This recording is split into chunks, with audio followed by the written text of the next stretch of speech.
Hey everyone, Chris here. So, when the 3 core books for 5th edition for D&D were released back in 2014, I was hooked immediately. In fact, the entire group I was playing with at the time was too. So much so that we ended up dropping a Pathfinder 1 campaign we were halfway through because every time we played it, after we tried 5th edition, it felt so bloated, clunky, and overcomplicated. As the years have gone by, more and more has been added to 5th edition through source books, giving nearly endless options for character building your D&D character. And it's nearly guaranteed that when you add player options, some of them are going to be above average when it comes to their power level. Or there's some combination maybe the designers didn't consider that makes it more powerful. Which means in 2024, assuming even that you're only using official material, you can make a much more powerful character for any class in the game than you could in 2014. This phenomenon is referred to as power creep. And I've seen power creep in every edition of D&D, and it's not just D&D either. If you have a game and you add character options, the more you add, the more power creep you're going to inevitably create. So when it comes to power creep, I think what I should start by saying is that I don't think there's anything inherently wrong with PCs being more powerful. I mean, a DM can just make encounters and challenges harder. And it's not like the encounter building system for D&D was great in the first place.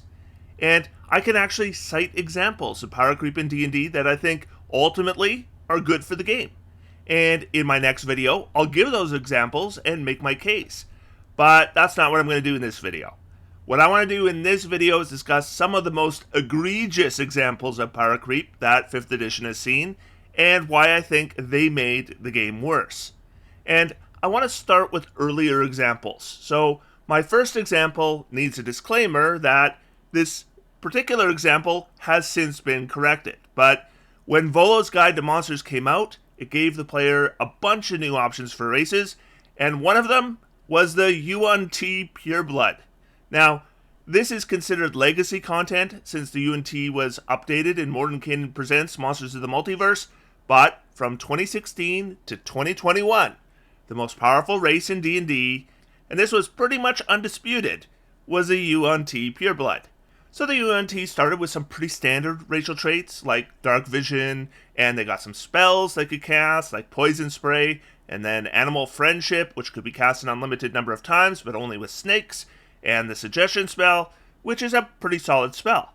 Now normally you could take those two things alone and maybe add one or two other moderate features and you'd have a decent race. But the UNT had not one but two features on its own that would have made it significant power creep. Magic resistance is a feature that we had never seen before as a player option in D&D, providing advantage on every single saving throw involving magic. Like, not just against spells, but any magical effect. So, character needs to make a saving throw against, say, turning to stone because they locked eyes with a basilisk, they would get advantage on that. And they also got poison immunity. Total immunity to the poison condition and poison damage. Resistance, including poison resistance, was fairly commonplace, but outright immunity, well, that just didn't happen until the UNT Pureblood. And so, the UNT was so powerful that a lot of DMs ended up banning it outright. And those that didn't were basically guaranteed to have significant imbalances in PCs if even one player chose to play UNT Pureblood. Unless, everyone played one. Which I absolutely saw, and I'm ashamed to say I did participate in. The only real limitation on UNT being universally more powerful than any other option was they got their ability score bonuses to charisma and intelligence, meaning if you wanted to make, say, a druid, for example, that's not really the ability score bonus you're looking for. And yeah, when Tasha's came out, which was before the UNT were updated, even this restriction was removed. And I've said this so many times before that I could probably make it my catchphrase, but here it is again. As a player, I like getting new options. But if you give me a new option that is so powerful that it overshadows all the other options, what you're actually doing is taking away options, not adding them, because now I feel some pressure to take that one option. And for me at least, I think that makes the game worse. So, a year later, Xanathars came out, and there's lots of things I love in Xanathars, but some of the power creep really turned out to be bad. One of the things about D&D at the time was Ranger was widely considered the worst class in the game. I mean, it wasn't even close. They did official surveys, and Ranger just blew away the rest for dissatisfaction. So I can understand that when the designers were making Xanathars, there was a lot of pressure to provide options to make Rangers more powerful. But with the Gloomstalker, I think they just way overshot the mark. So a Ranger picks their subclass at level 3, and the player's handbook subclasses give one feature at that level. And for the Hunter, it was an okay feature. And for the Beastmaster, most considered it basically worthless. So what they did with the Gloomstalker is they gave a banger of a feature at level 3. And then another banger of a feature. And then another. And yes, and then another. Rangers had tight spell known selection, so extra spells were added, eventually 5 additional spells, and there's some nice spells on this list. And then banger feature number 2, an initiative bonus was given equal to the Ranger's wisdom modifier. Now, I think the designers undervalued initiative bonuses in Xanathars, as Gloomstalkers weren't the only subclass to get one, and they're almost presented as footnotes or ribbon features or add-ons to additional features. But if you've played a lot of D&D, you know that initiative modifiers are actually quite powerful. Then banger feature number 3, an additional attack on round 1 of every single combat, and let's also increase the Ranger's movement speed. Oh, and let's have that extra attack deal an additional d8 damage as well. And then banger feature number 4, you get dark vision if you didn't have it, and if you did, it's not redundant. Your dark vision gains 30 feet. Now, on its own, that's an okay feature.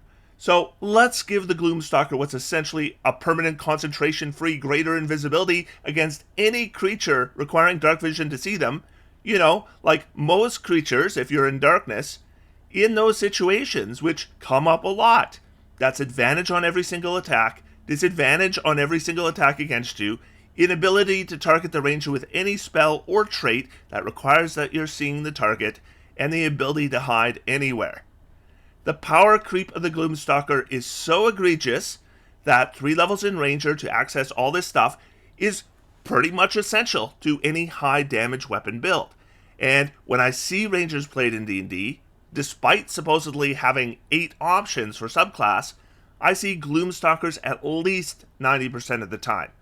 Because it's not just that the Gloomstalker is so much more powerful than anything in the player's handbook. The other 2 Ranger subclasses in Xanathars and all the others, like we saw in Tasha's, they also don't compare. And speaking of subclasses, Xanathars also gives us the infamous Hexblade dip. So Warlocks choose their subclass at level 1, and they usually get 1 feature, which can often be a good feature, but Hexblade's got 3 great features with a dip of 1 level. Like, at least Gloomstalker requires 3 levels. Hexblade's Curse is a great feature. It increases your damage in 2 different ways, and it's just a bonus action to set up. Then Hex Warrior is 2 features presented as 1 feature, and both those features are good.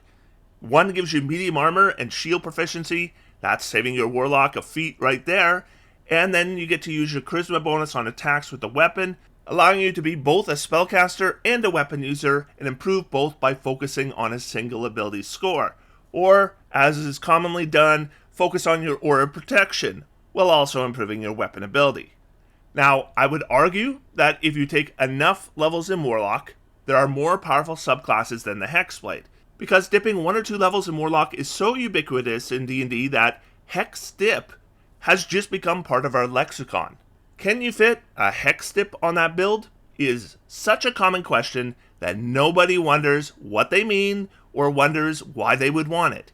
And if it was just an option, that might be okay, but Hex Dips are on so many builds where it is arguably essential, and that's the problem.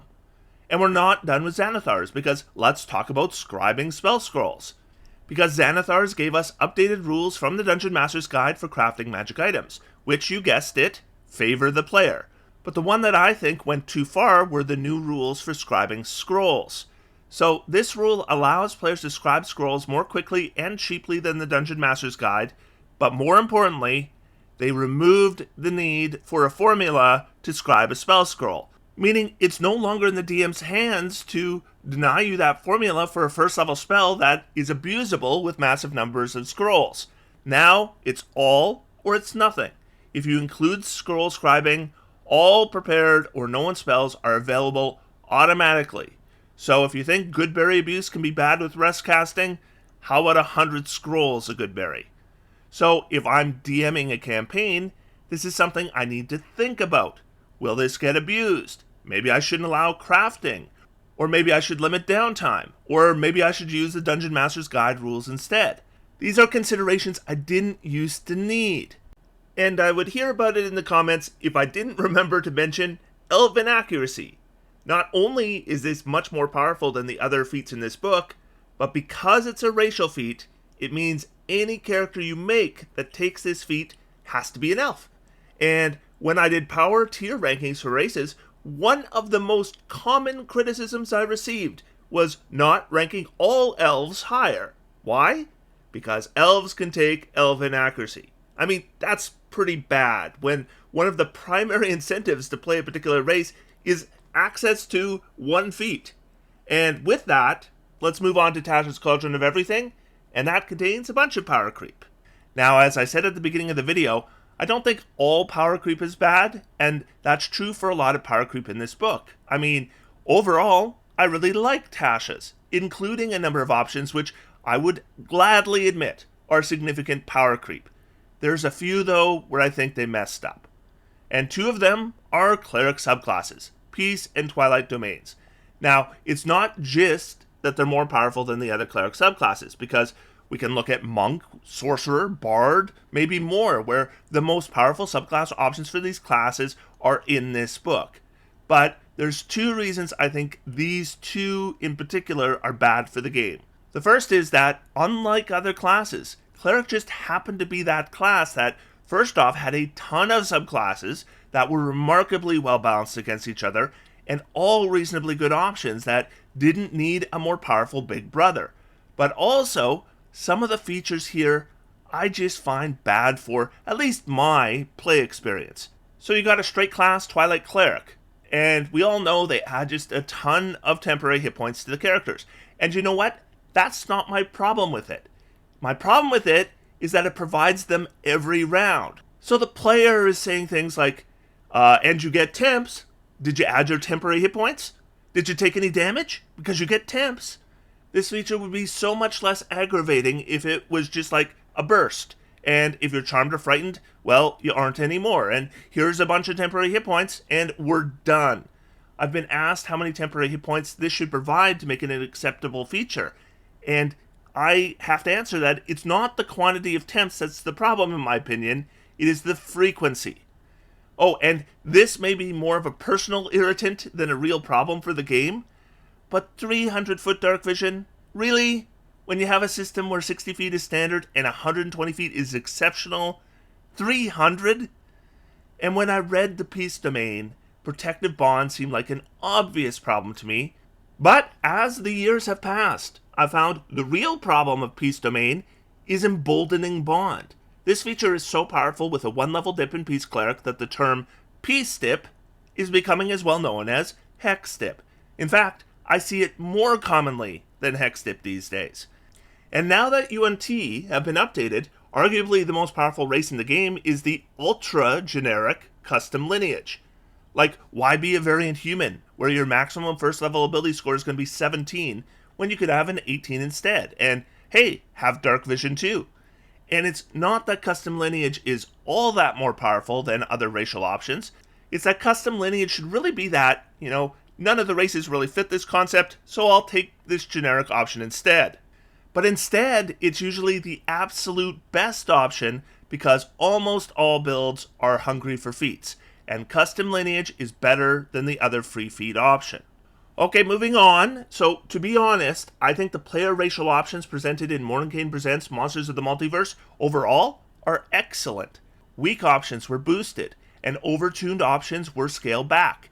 I mean, Harengon and Shadow Kai are probably slightly overtuned, but then there is the Bugbear. They have a bunch of traits, but the one that they screwed the pooch on is Surprise Attack. If this included that, once on your turn language that's in so many other features, this Bugbear would still be a solid racial option and pretty well balanced. But this version of Surprise Attack just screams, make a build around me. In fact, not only does your high damage weapon build require Gloomstalker, but now it has to be a Bugbear Gloomstalker.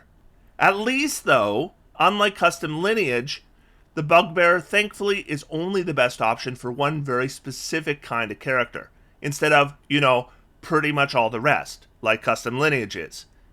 And now we move on to Strixhaven, a curriculum of chaos. And you already know exactly what example I'm going to use without me even saying it. Silvery Barbs presented a huge power creep to D&D, so much so that a lot of DMs have banned this one right from first reading. Monster made their save, Silvery Barbs. Monster scores a critical hit, Silvery Barbs. Monster resists that grapple, Silvery Barbs. A lot of DMs ban this whole book based on this one spell, which is a shame because there's other spells in this book that are really cool. But when it comes to power creep for 5th edition D&D published by Wizards of the Coast, the worst examples don't come from Tasha's or Xanathar's or even Strixhaven. The worst power creep in D&D 5th edition, Explorer's Guide to Wildemount. Echo Knight. This is such an overpowered subclass. Even the Rune Knight doesn't compare. Unlimited teleports, melee attacks through a drone, also unlimited, including opportunity attacks. Unlimited creations of echoes that can be in the air.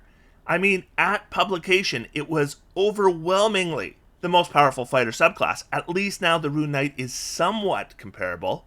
And Echo Knight isn't even the worst example in this book, because we have Chronergy magic. Because what class needed an overwhelmingly more powerful subclass than the poor wizard?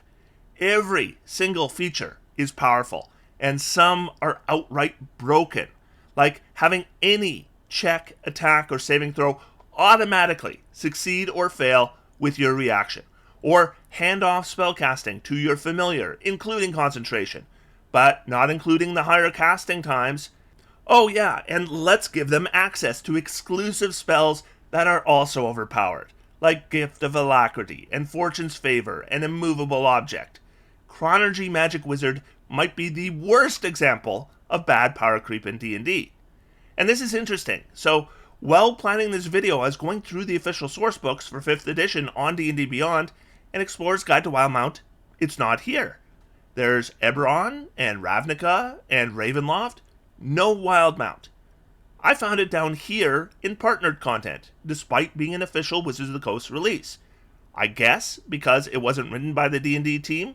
Now, I don't know if it's always been listed separately from official source books on D&D Beyond or not, but I thought it was interesting that it's listed beside Dungeons & Dragons versus Rick and Morty.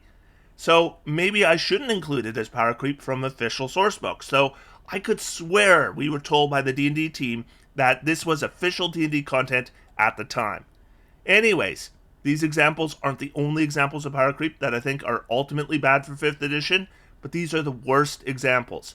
Listing everything would have been a very long video, and I would definitely miss some stuff. But I have to say, I am looking forward to September when Gloomstalker is updated and a peace dip becomes a 3-level investment.